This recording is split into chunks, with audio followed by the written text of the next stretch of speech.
quelques minutes pour méditer la parole de Dieu et nous vous demandons d'ouvrir vos Bibles dans Nombre, le chapitre 32. Je lis pour vous le verset 23 que je vais vous demander de reprendre. Nombre 32, le verset 23. Je lis d'abord et je vous demande de reprendre. Mais si vous ne faites pas ainsi, vous péchez contre l'Éternel. Sachez que votre péché vous atteindra. Vous avez cette portion? Vous avez la portion? Nombre 32, 23.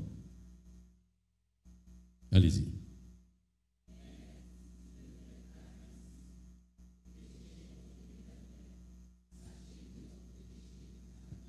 Amen. Eh bien aimés, l'invitation vous est faite ce matin de la part de l'Esprit de Dieu à vous mettre en règle avec Dieu. Nous vous invitons de la part de Dieu à vous mettre en règle avec Dieu.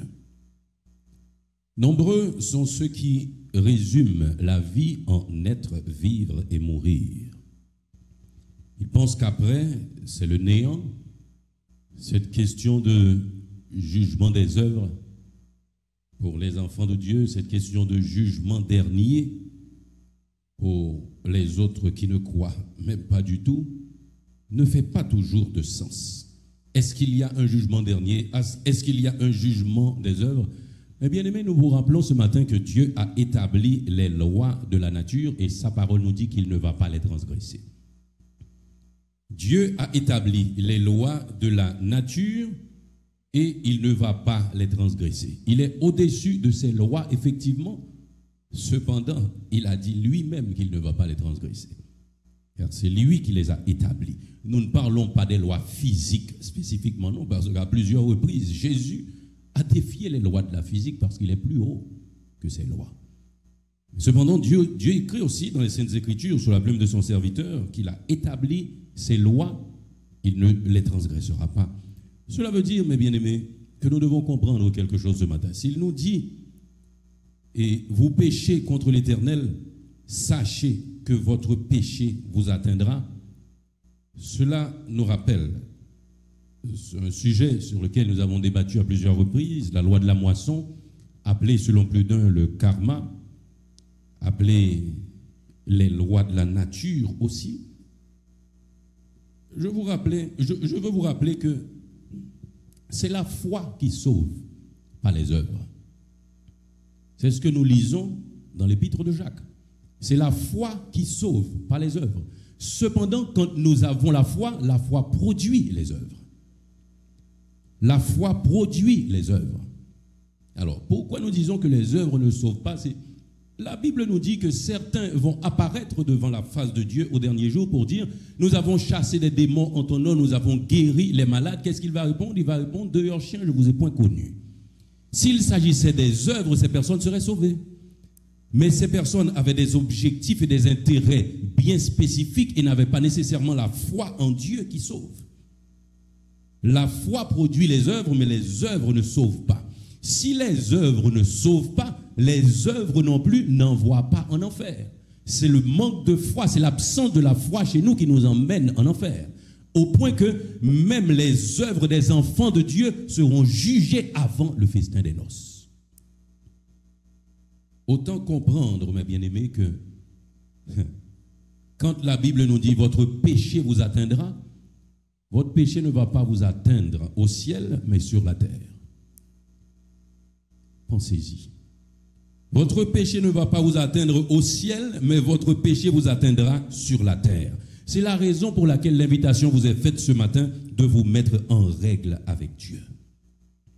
Une mise en contexte rapide du passage que nous venons de lire dans Nombre 32, le verset 23. Nous allons essayer de revoir le chapitre pour comprendre les circonstances de cette parole.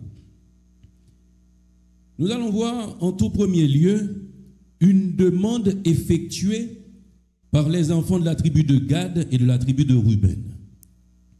Les enfants d'Israël étaient en route avec Moïse pour la terre promise. Ils devaient traverser le Jourdain. Cependant, les enfants de cette tribu dont nous venons de citer voulaient un territoire avant le Jourdain.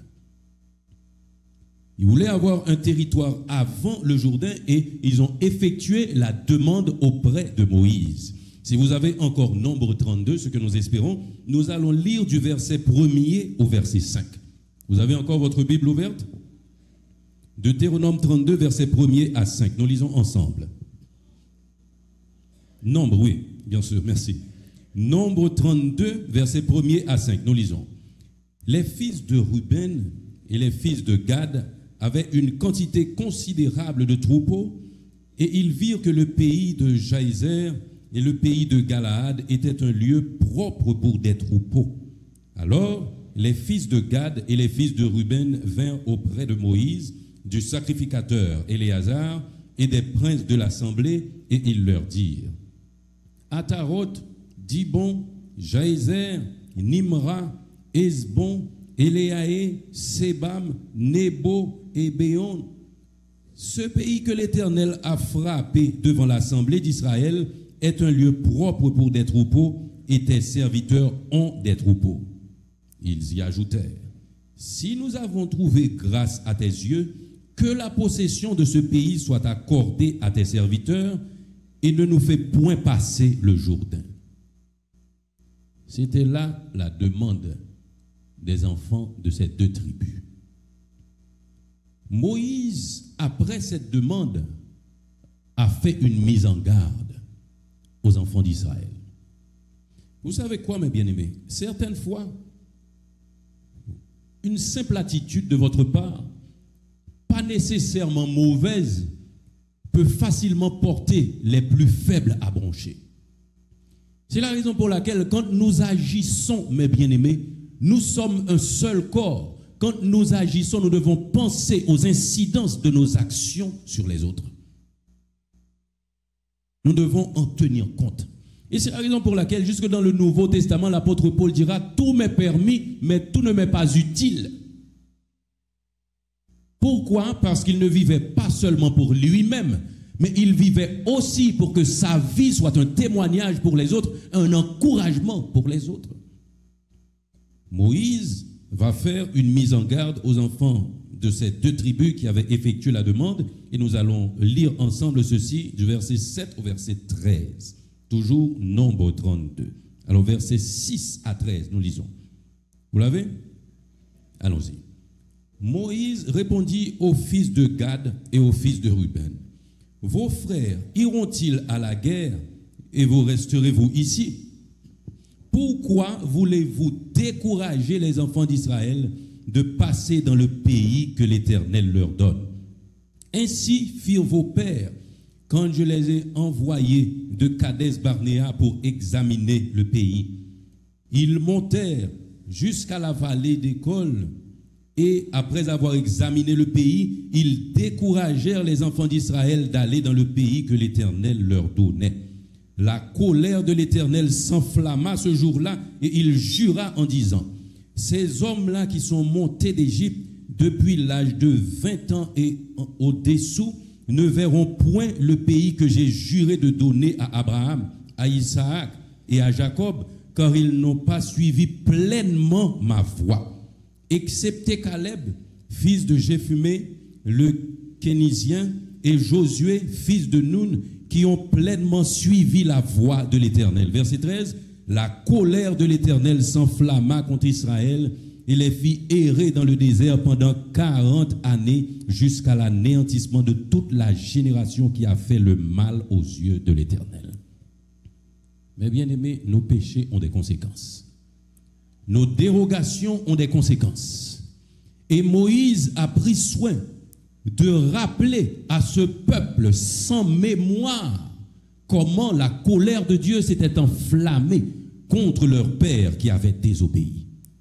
Vous savez qu'ils ont quand même insisté. Ils ont quand même insisté.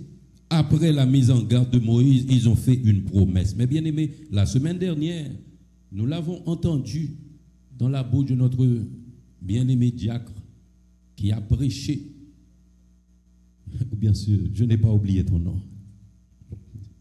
Qui a prêché sur nos vœux adressés à Dieu.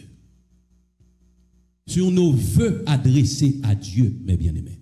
Quand nous faisons un vœu devant l'Éternel, nous avons la responsabilité d'accomplir ce vœu. Et après l'avertissement de Moïse, les tribus ont préféré faire une promesse. Versets 16 à 19 de Nombre 32, nous lisons. Ils s'approchèrent de Moïse et ils dirent, nous construirons ici des ports pour nos troupeaux et des villes pour nos petits-enfants.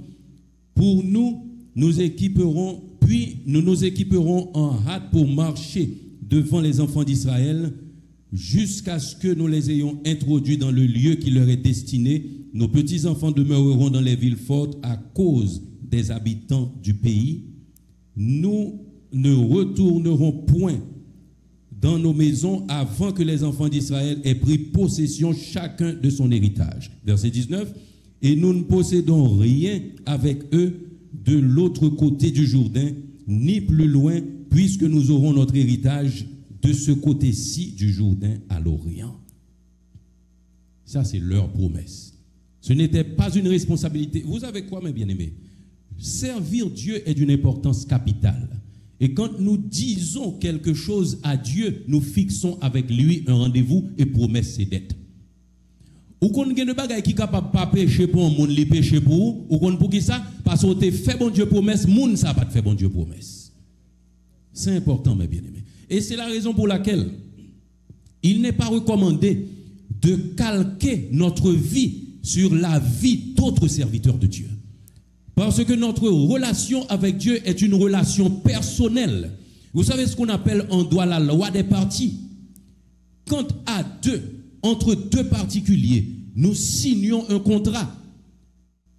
Vous et moi, vous avez signé quelque chose. Même quand la loi dit autre chose, il existe entre nous la loi des parties. Et quand nous aurons à juger, même quand la loi mère nous donne raison, ce que nous avons signé nous donne tort. Par contre, si vous comprenez ça nous dit là, non, mais bien aimé. Je vais prendre un exemple qui apparaît simple à vous. La Bible n'interdit pas la consommation des boissons alcoolisées. Par contre, la Bible nous dit de ne pas nous enivrer. Ça veut dire, au cap goûter, mon pas doit sous ces petites bon Dieu. Mon kon gen de moun, non moment y a cherché une délivrance, non moment y a cherché un bagage dans l'Éternel. Yo dit l'Éternel, sous fait tel bagage pour moi, par exemple, m'a suspendre boire alcool. Et puis l'Éternel pral fait bagage là pour yo, les regarder yo l'autre serviteur bon Dieu goûter ti alcool li pas gagné, yo dit un tel bois m'ka boire tout. Songez parole avec l'Éternel. Promesse vœu ou gain entre ou même et bon Dieu, c'est pas promesse frère Joseph, c'est pas promesse frère Alfred ni Wilfried, c'est promesse pas. C'est ou gain pour respecter. Et côté l'autre la fait li pas péché ou même son péché pour parce que tu as un contrat avec l'Éternel. Notre Dieu est un Dieu d'alliance, mes bien-aimés. Jodia n'a pas vito, si tu fait bon Dieu on veut et pour qui tu veux ça sous côté, mettez-vous en règle avec l'Éternel. Mettez-vous en règle avec l'Éternel. Il n'est pas interdit non de faire un vœu. Mais bon Dieu m'a dit pour considérer avec profondeur. Il dit pour bon Dieu dans le ciel là ou même sous terre, on va parler devant le réfléchir. Avant de parler devant Dieu, réfléchis. Anne n'a pas été reprochée par Dieu. Pourtant, Anne a demandé à Dieu un enfant en lui disant, si tu me donnes cet enfant te sera prêté pour toujours. L'Éternel répond veut Anne, mais il remet l'Éternel livré. Il n'y a pas qu'un bafel.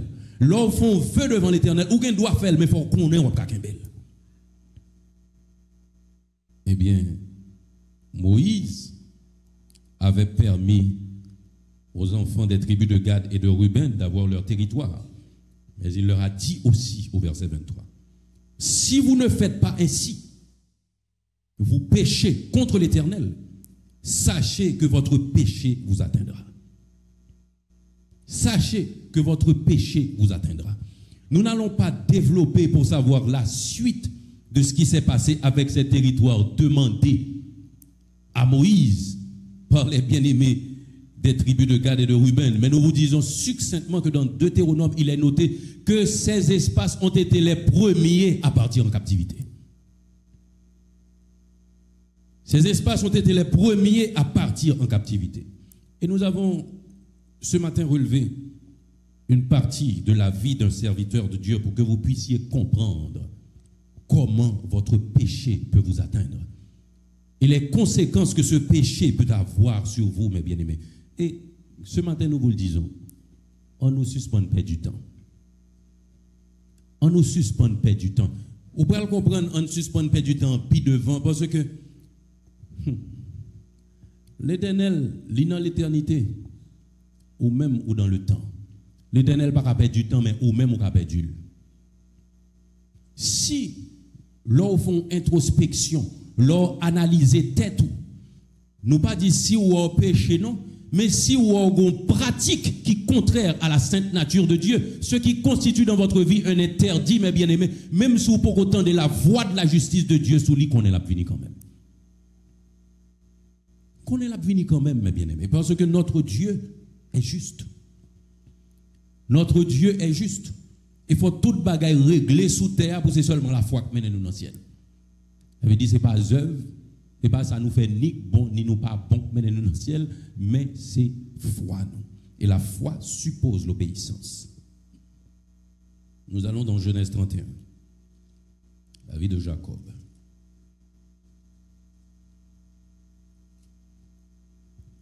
Genèse 31. Vous vous rappelez, en guise d'arrière-plan, je vous dis que Jacob avait la promesse de l'Éternel sur sa tête.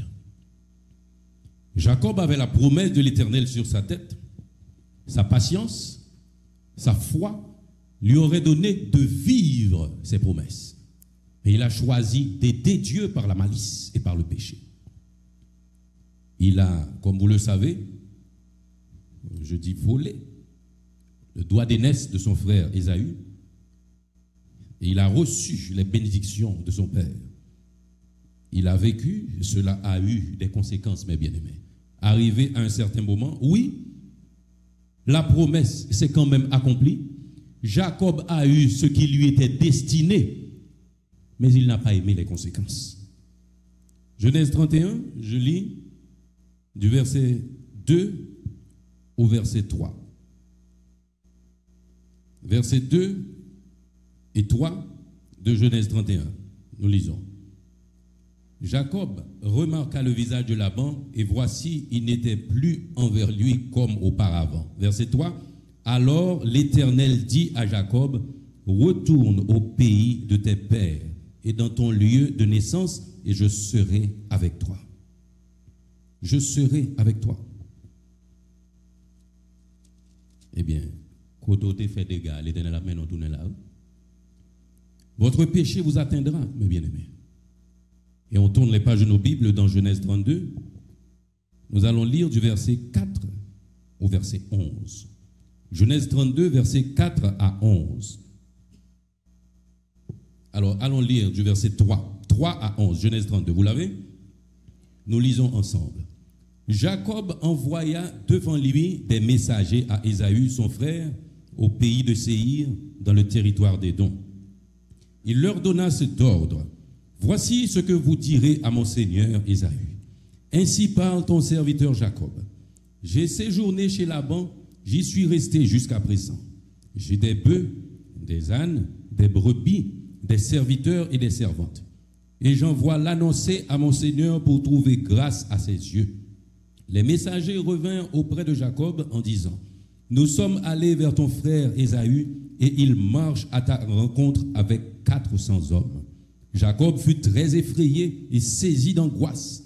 Il partagea en deux camps les gens qui étaient avec lui, les brebis, les bœufs et les chameaux. Et il dit, si Ésaü vient contre l'un des camps et le bat, le camp qui restera pourra se sauver. Et Jacob dit, Dieu de mon père Abraham, Dieu de mon père Isaac, Éternel qui m'a dit, retourne dans ton pays et dans ton lieu de naissance, et je te ferai du bien. Je suis trop petit pour toutes les grâces et pour toute la fidélité dont tu as usé envers ton serviteur, car j'ai passé ce Jourdain avec un bâton, et maintenant je forme deux camps. Délivre-moi, je te prie, de la main de mon frère, de la main d'Ésaü, car je crains qu'il ne vienne et qu'il me frappe avec la mère de mes enfants. Eh bien aimé, regardez les circonstances. Quelqu'un qui a volé le doigt d'aînesse, qui a reçu les bénédictions, qui s'est acquéri des richesses, voilà dans quelles conditions il retourne. Parce que, à tout moment, mes bien-aimés, votre péché vous atteindra. Votre péché vous atteindra. Et nous venons de le voir, il s'agit là d'un retour au lieu où vous avez causé les dommages. Mais bien-aimés, regardez après vous votre passage dans n'importe quelle communauté, la tristesse que vous avez laissée, les problèmes que vous avez engendrés, les amertumes que vous avez produits dans les cœurs des autres. Rappelez-vous que votre péché vous atteindra. En vent, bon Dieu, maintenant, tournez, gain de l'œuf, faut que t'en baisser tête pour retourner. Faut que t'en baisser tête pour retourner, mes bien-aimés. Les versets 2 et 3 me disent, 2 et Genèse 32, les versets 2 et 3 notifient ce retour. Vous irez à mon Seigneur. Alors, nous lisons le verset 4. Il leur donna ce ordre. Voici ce que vous direz à mon Seigneur, ainsi parle votre serviteur. Mais bien aimé, regardez quelqu'un qui a la promesse de Dieu sur lui et qui est catégoriquement rentré dans sa destinée par rapport à la promesse, qui est obligé de s'humilier devant un mortel. Devant un commun des mortels, le commun des mortels. Le verset 4 invite Jacob à vivre une humiliation. Parce que l'autre était l'aîné, Ésaü était l'aîné. Ésaü était humilié par ce qui s'était produit. Et des sentiments négatifs ont traversé le cœur d'Ésaü au point qu'il voulait tuer son frère Jacob. Eh bien, bien aimé, remarquez, Dieu ramène Jacob à venir s'humilier. Le langage nous le dit, ton serviteur. Et pourtant, il est son frère. Et pourtant, il s'humilie pour s'appeler le serviteur d'Ésaü. Eh bien aimé, regardez après vous ce que vous avez causé comme dommage et rappelez-vous ce matin que votre péché vous atteindra. Votre péché vous atteindra. À vous d'avoir la meilleure attitude pour que la situation se passe bien pour vous, mes bien-aimés. Et il y a une chose que nous sommes appelés à comprendre. Les motifs, les intérêts qui nous ont portés à agir de telle ou telle manière qui n'était pas selon la volonté de Dieu, Dieu va nous demander de céder ces choses. Versets 5 et 6, je lis, j'ai des bœufs, des ânes, des brebis, des serviteurs et des servantes, et je l'envoie annoncer à mon Seigneur pour trouver grâce à ses yeux. Les messagers revinrent auprès de Jacob en disant, nous sommes allés vers ton frère Ésaü et il marche à ta rencontre avec 400 hommes. Sors ta courir pour l'IA. Sors pas de captain, bon Dieu, bah ou non, le pour le bah ou là, non, j'en décidé bah ou là qu'on y a obligé à négocier. Votre péché vous atteindra, mes bien-aimés.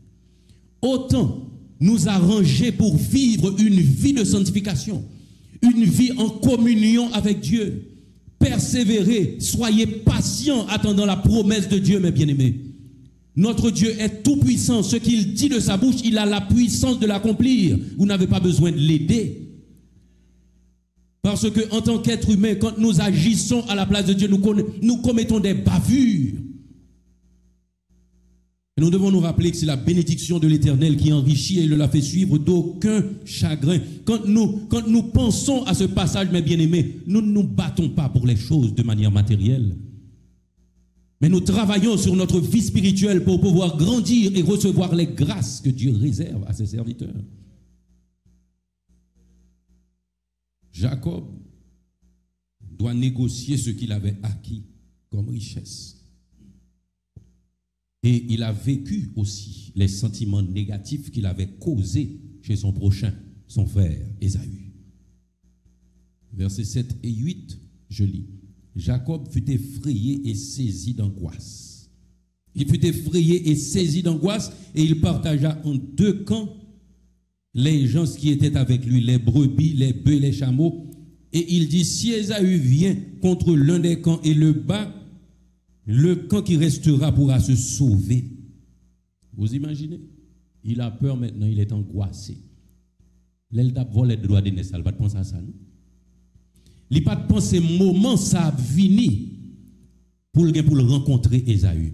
Je vous dis, mes bien-aimés, vous êtes dans le temps, vous pouvez perdre le temps parce que vous ne pouvez pas faire le temps. Dieu, il a le contrôle de tout.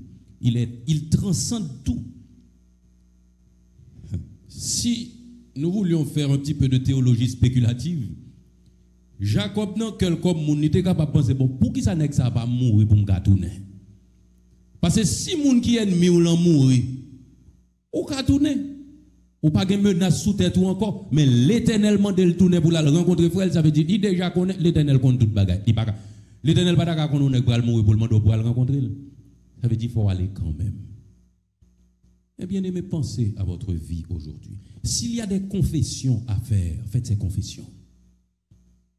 Faites ces confessions, mes bien-aimés, car notre Dieu est un Dieu de miséricorde et il nous a dit, venez et plaidons.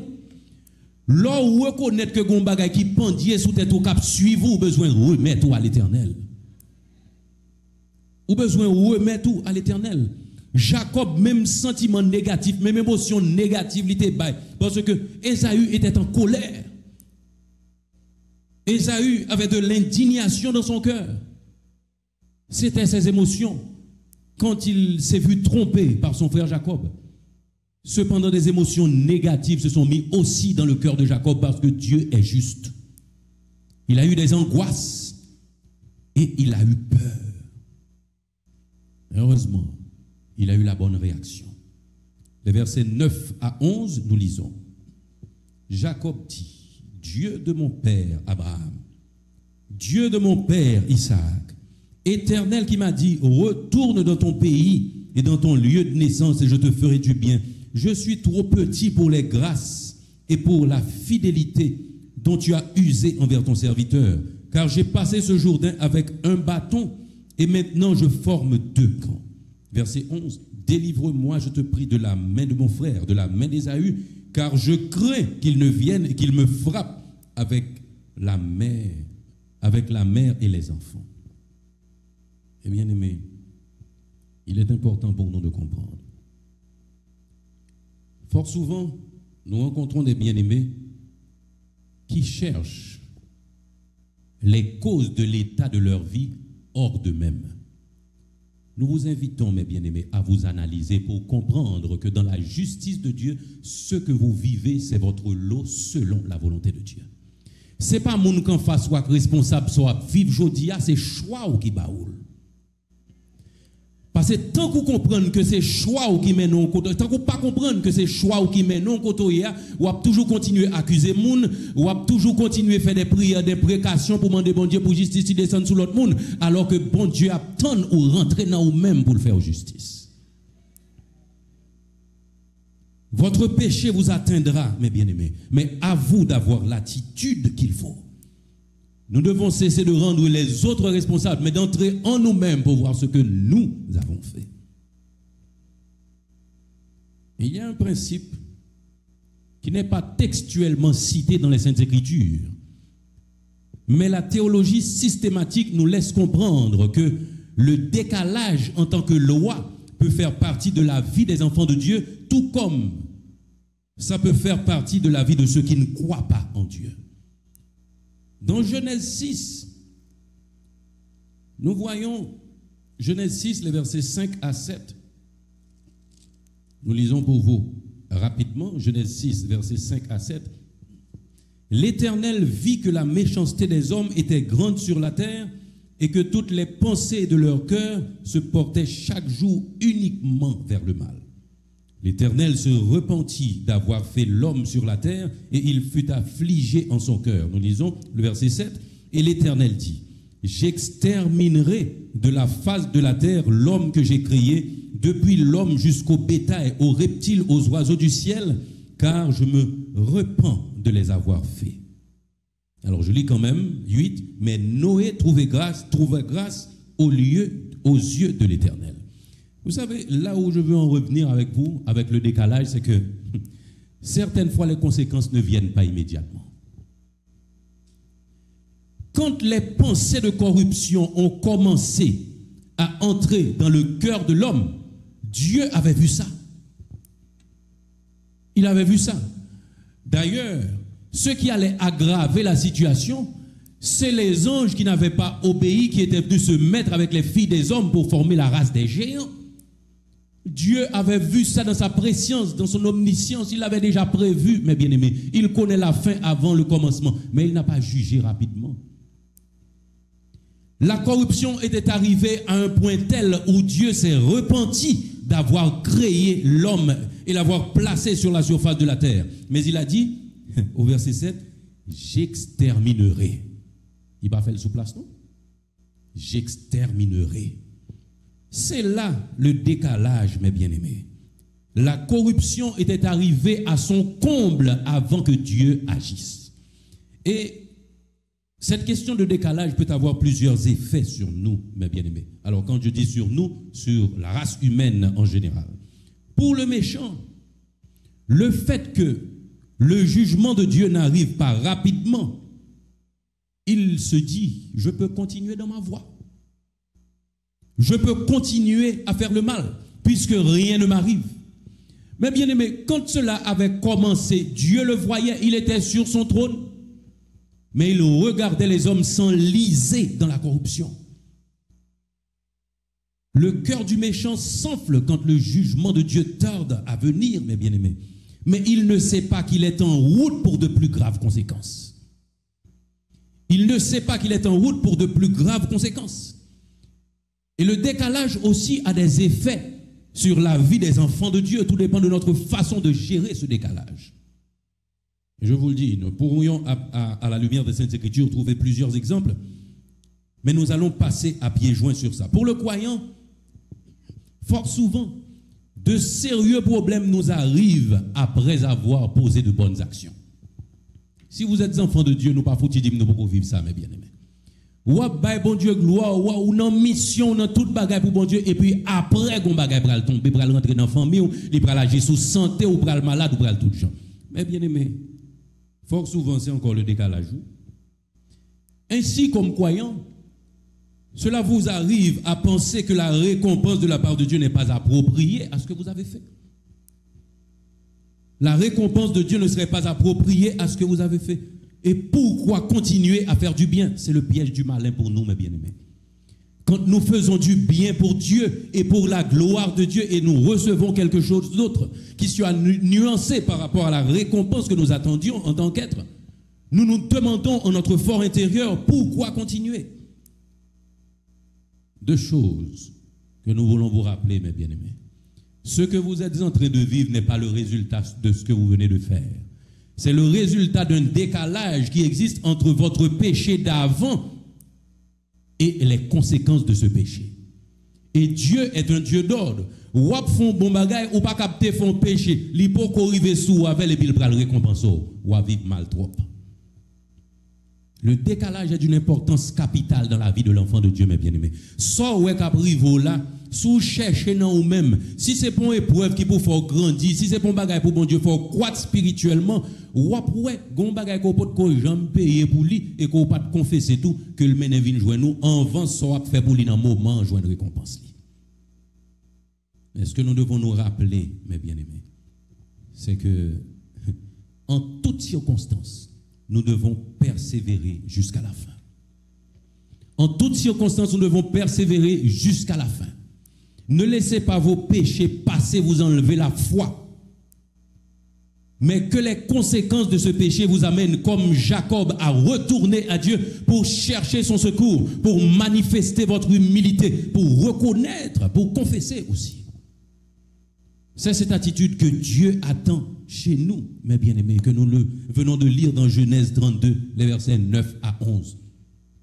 Dieu d'Abraham, Dieu d'Isaac, Dieu de mes pères, il fait appel à Dieu dans les circonstances difficiles, même quand il sait qu'il a péché. Et Dieu a répondu. Ésaü qui marchait contre lui avec 400 hommes ne l'a pas exterminé. Dieu a entendu sa requête, mes bien-aimés. Mais son péché l'a atteint. Son péché l'a atteint. Aujourd'hui, nous vous disons en guise de conclusion, mes bien-aimés,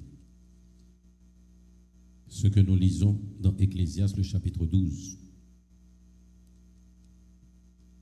Ecclésiaste, chapitre 12, nous lisons les 2 derniers versets. Je voudrais lire avec vous en termes de conclusion. Ecclésiaste 12, versets 15 et 16. Vous l'avez? Vous l'avez? Allons lire ensemble. Écoutons la fin du discours. Crains Dieu et observe ses commandements. C'est là ce que doit faire tout homme. Car Dieu amènera toute œuvre en jugement au sujet de tout ce qui est caché, soit bien, soit mal. Que Dieu vous bénisse.